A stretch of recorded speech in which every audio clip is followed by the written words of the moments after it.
नमस्ते.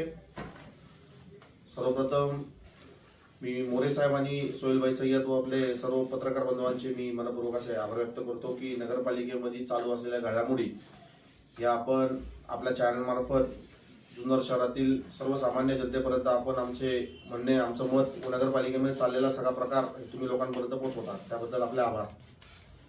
सुरुवातीला माझ्या आधी आमचे सगळे नगरसेवक बोलले, त्यांनी या आज जी घटना घडली त्याबद्दल सर्वांनी सविस्तरपणे आपल्याशी बोलले. सुरुवात याच्यापासून करतो का जेव्हा जुन्नर नगरपालिका सार्वत्रिक निवडणूक डिक्लेअरचा कार्यक्रम जाहीर झाला, सर्वप्रथम त्याच्यानंतर प्रभाग रचना सगळ्यात पहिले करण्यात आली. तेव्हा प्रभाग रचना होत असताना आपल्या नगरपालिकेमध्ये आपले जे सीओ साहेब आहेत तेव्हा त्यांची जुन्नर नगरपालिकेमध्ये नियुक्ती झाली. ठीक आहे, ते नवीन होते, 2-4 दिवस होते, परंतु जुन्नर शहरातले एका नेत्याचे जे काय एका तालुक्यातले एका मोठ्या नेत्याचे कार्यकर्त्यांनी मोठ्या प्रमाणामध्ये सीओ साहेबांच्या माध्यमातून मोठ्या प्रमाणामध्ये प्रभाग रचना चुकीच्या पद्धतीने केली. प्रभाग रचना करण्यातच अशी आली होती का त्यांची माणसं जास्त निवडून यावी व आमच्या पक्षाची माणसं एकदम कमी प्रमाणामध्ये निवडून यावी. सुरुवात त्यांची तिथून झाली. त्या संदर्भामध्ये मी सीओ साहेबांकडे गेलो होतो. सीओ साहेबांना म्हटले मला काय माहीत नाही, मला 4 दिवस झाले येऊन, की ऑलरेडी माझ्या नियुक्ती होण्याच्या आधीपासून हे सगळं प्रोसेस आहे. ठीक आहे, चला 4 दिवस होते, त्यामुळं आम्ही काही एवढं मनावर घेतला नाही. त्याच्यानंतरून तो कार्यक्रम जाहीर झाला, प्रभाग रचना झाली, अतिशय चुकीच्या पद्धतीने तोडण्यात आले, कुठलेही प्रभाग कुठेही जॉईन करण्यात आले. तरी निवडणुकीला सामोरं जायचं 9-10 वर्षाचा मोठा कार्यकाळ नगरपालिकेमध्ये तसाच राहून गेला होता. कामं शहरामध्ये पेंडिंग होती, त्यामुळे सर्वांनी मानसिकता केली बाबा जे आहे त्या परिस्थितीमध्ये निवडणुकीला सामोरं जायचं. कार्यक्रम पुढं चालत असताना त्याच्यानंतर प्रोसेस आली मतदार याद्यांची. तर जुन्नर नगरपालिकेच्या इतिहासात पहिल्यांदा नगरपालिका निवडणुकीमध्ये एवढ्या मोठ्या प्रमाणामध्ये मतदार याद्यामध्ये हस्तक्षेप झाला का आजपर्यंत कधीच इतिहासात या एवढ्या मोठ्या प्रमाणामध्ये असा हस्तक्षेप झाला नव्हता. 5-5, 6-6 वेळा मतदार याद्या चेंज झाल्या, अख्खेच्या अख्खे प्रभाग खाली करून टाकले. आपल्या मर्जीने जुन्नर शहराच्या बाहेरची लोक आपल्या प्रभागामध्ये वळवण्याचा प्रयत्न काही लोकांनी केला. शहराच्या बाहेरची लोक मतदानाला या ठिकाणी आले. मंचर मधली लोक, गोळेगाव मधली लोक, अमरापूर मधली लोक, मावरवाडी मधली लोक, धामणखेल मधली लोक, असे अनेक 12 मधली लोक, अशी मोठ्या प्रमाणामध्ये मतदार याद्यामध्ये मोठा घोळ झाला. मला सांगायला अतिशय वाईट वाटतं का जेव्हा मतदान 2 डिसेंबरला जुन्नर नगरपालिकेचं मतदान होतं, तर 28 किंवा 29 तारखेला सुद्धा मतदार याद्या चेंज झाल्या. मी ज्या प्रभागातून निवडणूक लढलो, जिंकून आलो, माझ्या प्रभागामध्ये मतदारांची संख्या होती 3030.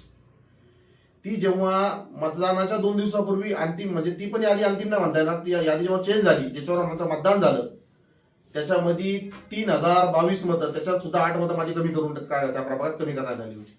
या अशा मोठ्या मोठ्या प्रमाणात घडामोडी झाल्या. आम्ही आपलं जाऊ द्या बाबा, आज ना व्यवस्थित होईल, सगळं होईल.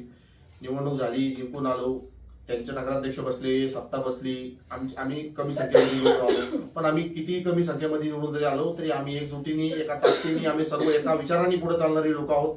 सर्व नगरसेवक आमचे जुन्नर शहराच्या विकासासाठी आम्ही कटिबद्ध आहोत. आम्ही कुठल्याही प्रकारे कोणाच्याही दबावाला आम्ही बळी पडणारे नगरसेवक नाही आहोत. त्याच्यानंतर सांगायचं झालं तर नगराध्यक्षाची निवड झाली, सगळे नगरसेवक निवडून आले, 1 महिन्याचा कार्यकाळ जवळजवळ संपत आला. उपनगराध्यक्षाची निवडणूक आली. उपनगराध्यक्षाच्या निवडणुकीला अख्ख्या जुन्नर तालुक्याने पूर्ण घडलेला प्रकार सगळा पाहिला. तेव्हा जो प्रकार घडला, आम्ही जो त्या पक्षातील उमेदवारावर आम्ही हरकत घेतली होती, त्यांच्या हरकतीचे आम्ही जे डॉक्युमेंट्स नगरपालिकेमध्ये सादर केले होते, ते डॉक्युमेंट सादर केल्यानंतर नगरपालिका प्रशासनाने ते डॉक्युमेंट्स गहाळ केले, हरवून टाकले. जेव्हा दुसऱ्या दिवशी त्यांना कलेक्टरकडे जायची बारी आली, कलेक्टर साहेबांकडे जात असताना त्यांच्याकडे डॉक्युमेंट नव्हते, तर त्यांनी माझे सहकारी मित्र नगरसेवक वाजिदभाई नामदार यांना फोन केला. यांना फोन करून ते डॉक्युमेंट आम्हाला द्या अशी त्यांना विनंती केली.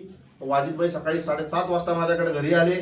मी त्यांना त्या डॉक्युमेंटची कॉपी फोटो मार्फत दिली. ते माझ्याकडे मागत होते, माझ्याकडे एक सिंगल कॉपी होती. मी फोटो दिले आणि ते डॉक्युमेंट्स घेऊन ते पुण्याला गेले प्रिंट काढून. म्हणजे कुठला हा प्रकार आहे ज्या महत्वाच्या विषयावरून अख्ख्या तालुक्याचं राजकारण तापलं, एवढे महत्वाचे डॉक्युमेंट्स प्रशासनामधून घाण होतात कसे? जर नगराध्यक्ष आणि 20 नगरसेवक हॉलमध्ये बसलेले असताना प्रोसिडिंग बुक फाडलं जाते, याच्यामध्ये कुठले कुठले अधिकारी या नगरसेवकांना सामील आहेत ज्यांनी हे डॉक्युमेंट्स फाडले? एवढा मोठा गदारोळ नगरपालिकेमध्ये झाला. सीओ साहेबांना विविध लोकांचे फोन येत होते. सीओ साहेब सारखे अँटी चेंबरमध्ये जात होते, खिडकीमधून बाहेर बोलायचे. मी 2 वेळा जाऊन त्यांना बोलावं, साहेब तुम्ही असं फोनवर बोलू नका, आम्हाला फोनवर बोलणं अलाउड नाही, तुम्ही कसं काय फोनवर बोलताय? तुम्हाला आम्हाला नियम वेगळा, तुम्हाला नियम वेगळा का? तुम्ही इथं आमच्या समोर, आम्ही फोन बोलतो, इथं आमच्या समोर येऊन बसा. काय नाही, बोले वेगळा फोन आहे, वेगळा फोन आहे. ते येत फोन ठेवला का ते स्टेजवर यायचे, तिथं येऊन ते बोलायला लागायचे. तसं पाहायला गेलं तर नगराध्यक्ष सभागृहात असताना पीठासन अधिकारी नगराध्यक्ष होते, तर सीओ साहेबांना त्या मीटिंगमध्ये बोलायचा अधिकार नाही. आम्ही जे आमचे मुद्दे मांडत होतो, हे आम्ही कायद्यानिशी मुद्दे मांडत होतो. आम्ही काय असं कोणालाही आमचा व्यक्तिगत राग नाही. आमचं म्हणणं होतं, जर पीठासन अधिकारी त्या ठिकाणी सभागृहात बसलेले आहेत तर त्यांना बोलायचा अधिकार नाही. मग तो विषय झाल्यानंतर त्यांनी तरी मध्ये खूप हस्तक्षेप केला. त्याच्यानंतर प्रचंड गदारोळ झाला. गदारोळ झाल्यानंतर प्रोसिडिंग बुक फाडण्यात आली. त्याच्यानंतर ती सभा संपली. ती सभानंतर आता आम्हाला या आजच्या विषयाचा, समिती वाटपच्या विषयाचा अजेंडा आला. अजेंडा आल्यानंतर जेव्हा माझ्याकडे ते नगरपालिकेचा शिपाई माझ्याकडे पेपर्स घेऊन आला, अजेंडा घेऊन आला, तेव्हा मी ते सह्या चेक केल्या. सगळ्या नगरसेवकांचे त्याच्यावर डॉक्युमेंट घेतल्यानंतर सह्या होत्या. सगळ्यांनी स्वीकारले होते? हो, सगळ्यांनी स्वीकारले होते सर. सगळ्यांनी.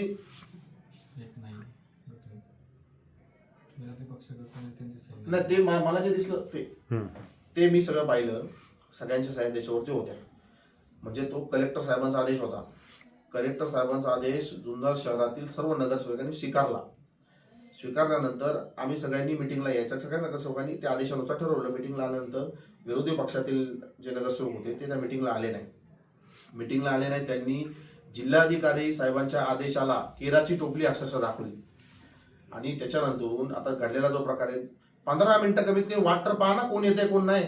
म्हणजे सीओ साहेबांना ऑलरेडी माहित होतं का ते नगरसेवक येणार नाही, किंवा त्याचं काही कॉर्डिनेशन झालं होतं का? म्हणजे हा जो प्रकार आहे, हा प्रकार 100% चुकीचा आहे. आणि तुम्ही जो मुद्दा माझ्या मगाशी मला प्रश्न विचारला की संबंधित विषयाची आम्ही अजितदादाकडे तक्रार करणार आहोत का, 100% या विषयाची आम्ही अजितदादा पवार साहेबांकडे तक्रार करणार आहोत. आम्ही सर्व नगरसेवक, आता आमचं थोड्या वेळापूर्वी सगळ्यांचं बोलणं झालं, आम्ही जुन्नर तालुक्याचे माजी कार्यसम्राट आमदार अतुल शेटबेनके साहेबांशी फोनवर बोललो. अतुल शेट्टी आम्हाला एक 2-4 दिवसानंतर थोडं जिल्हा परिषदेच्या निवडणुकीत धामधूम कमी झाल्यानंतर ते आमची 100% कलेक्टर साहेब अजितदादांकडे आम्ही कलेक्टर साहेबांची भेट तिथे घेणार आहोत. आणि आमचा प्रश्न जो आहे आम्ही मांडणार आहोत. 100% जे काम कोल्हे साहेब जुन्नर नगरपालिकेत करत आहेत ते काम चुकीचं आहे. आणि नक्कीच या कामाचा आम्ही निषेध केल्याशिवाय राहणार नाही. व जुन्नर शहराच्या प्रत्येक कामासाठी, विकास कामासाठी आम्ही सर्व कटिबद्ध आहोत. आम्ही शहराच्या विकास कामाला कदापि खोडा घालणार नाही. आम्ही नगरपालिकेच्या प्रत्येक कामासाठी आम्ही स्वतः ग्राउंडवर उतरून फील्डवर काम करणारी आम्ही सर्व नगरसेवक, सर्व मंडळी आहोत. त्यामुळं आम्ही सर्व नगरपालिकेमध्ये आता जो कार्यक्रम आज यांनी रद्द केला, नगरसेवक, काही विरोधी नगरसेवकांनी त्या कार्यक्रमाला केराची टोपली जरी दाखवली असली, पण आम्ही आमचं कर्तव्य पार पाडणार. आम्हाला जशी कलेक्टर साहेबांची नोटीस होती त्या नोटिसीप्रमाणे आज आम्ही दिवसभर नगरपालिकेमध्ये थांबून राहणार. आम्ही सकाळपासून चहाचा घूट सुद्धा न पिता आम्ही सर्व नगरसेवक या ठिकाणी आलो. का तर शहराची कामं झाली पाहिजे, शहराचा विकास झाला पाहिजे. आपला शहर हे जुन्नर तालुक्यामध्ये प्रामुख्याने जुन्नर शहर जो आपला आहे हा महाराष्ट्राच्या पटलावर गाजला पाहिजे. विकास कामाच्या बाबतीमध्ये आम्ही कधीच खोडा घालणार नाही. पण ही जी विरोधी नगरसेवक जी आहेत यांना विकास कामाशी देणं घेणं नाही. हे यांच्या पद्धतीने यांचं राजकारण करत आहेत. त्यांना त्यांचा लखलाभ, सीओ साहेब जे राजकारण करत आहेत त्यांना त्यांचा लखलाभ. पण आम्ही नक्कीच जे झालेल्या घटनाक्रम आहे याचा आम्ही 100% जाहीर निषेध करतो. व त्या जे प्रकरण घडलंय त्याला आम्ही नक्कीच वाचा फोडणार. व आमचे वरिष्ठ नेते, आमच्या पक्षाचे अध्यक्ष अजितदादा पवार साहेब यांच्यापर्यंत हा विषय नेऊन या विषयाला आम्ही मार्गी लावणार म्हणजे लावणार. एवढंच थांबतो. जय हिंद, जय महाराष्ट्र.